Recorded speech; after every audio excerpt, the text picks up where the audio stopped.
Hi there, I have a card today that has a background die that we're using with a little bit of vellum and some ink, and we'll show you how to ink through the frame too to get a really pretty effect. The dies are the mini background die, the pierced roses. From the Austrian collection, I have the corner border and tag. And to create the frames, I'm using both sets of the double pierced nobles. I've got the rectangle, the original set, and the set B. Okay, so I think I'll start with the actual border. So I've already gone ahead and taped two of the dies into place on a piece of white, coconut white card, giving me a little bit of a frame. Now what I've done is I've made sure that the tape doesn't go over the edge of the die because we're going to be doing a little bit of inking.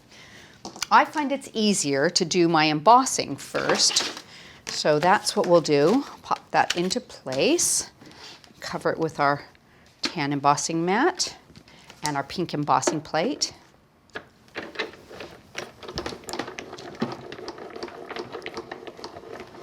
that a pass through. And we'll do our cutting next. I find it's easier to do it this way because it doesn't pop out of the die once you've cut it, and if you do your embossing first. Okay.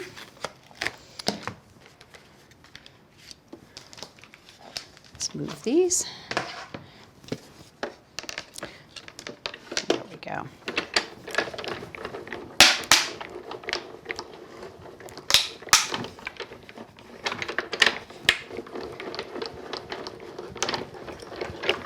Go. And you can actually do your inking first, but there is a bit of transfer onto your plates when you do it that way. So there's a, little bit of benefit both ways, but I find it's just as easy to do it this direction. Going to be using some shaded lilac distress ink and a smoothie, and just work across those dies, giving it a nice, even application of ink. Going in a circular motion as I go, picking up a little bit of ink, trying to keep it nice and even color-wise. As it starts to fade out, I'll add a little bit extra.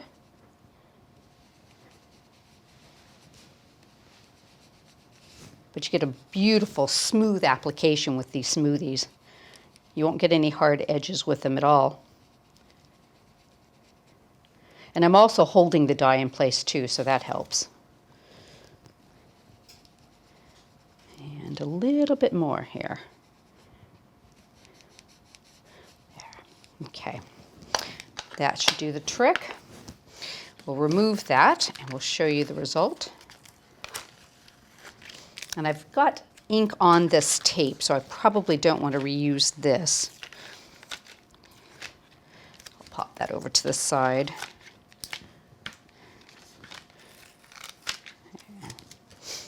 There we go. Couple more here.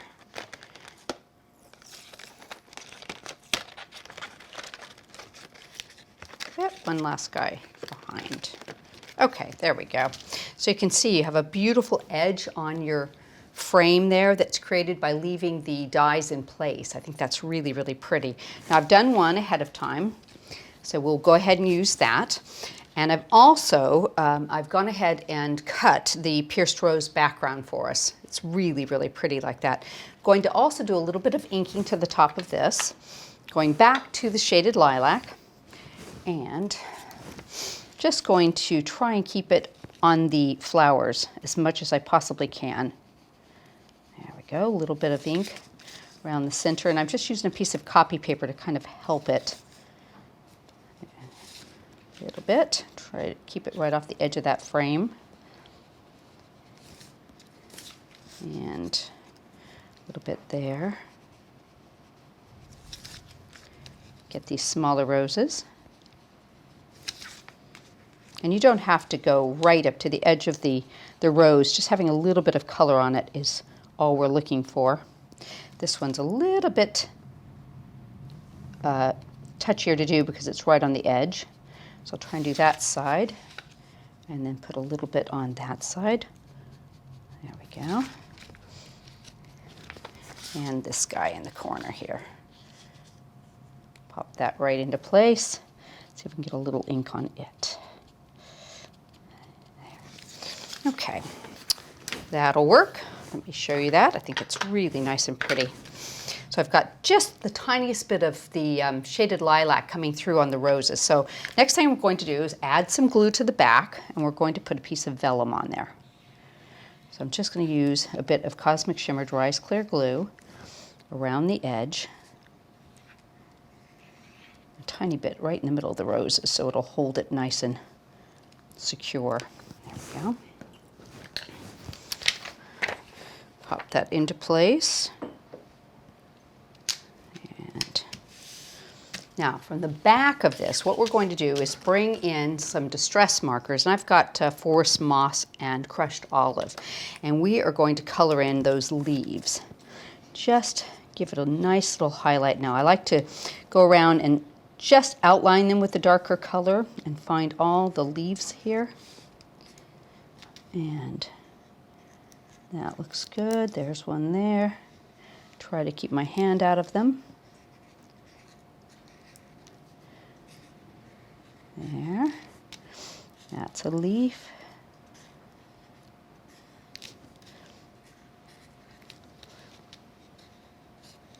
And here's one. And I think we have them all. And then I'm going to go back in with the crushed olive and do a little bit of filling in. Just go in a circular motion.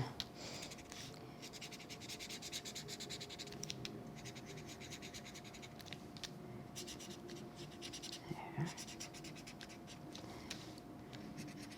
Fill that in.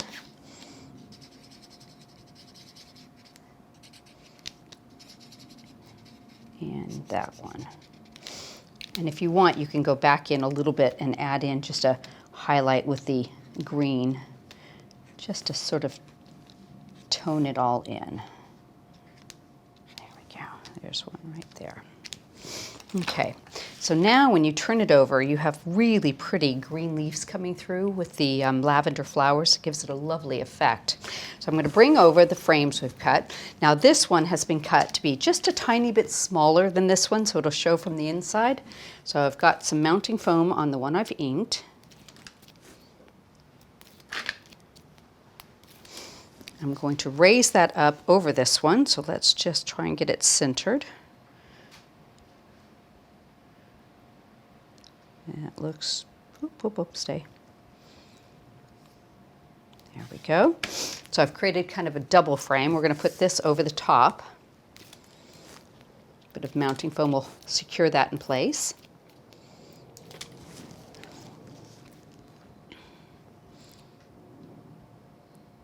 Right like that. And I've got a base that I've created for my card.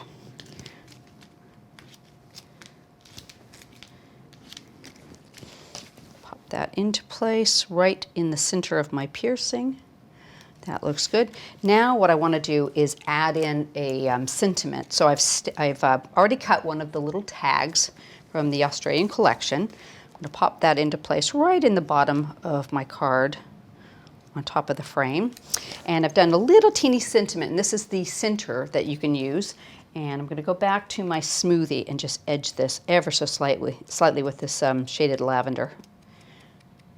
Just picking up a nice little frame around the word. And there we go. A little bit of mounting foam on that. Pop that into place, and voila, you're finished. How pretty is that? A beautiful framed background with some lovely roses. And I think the vellum just gives it a really soft look to it.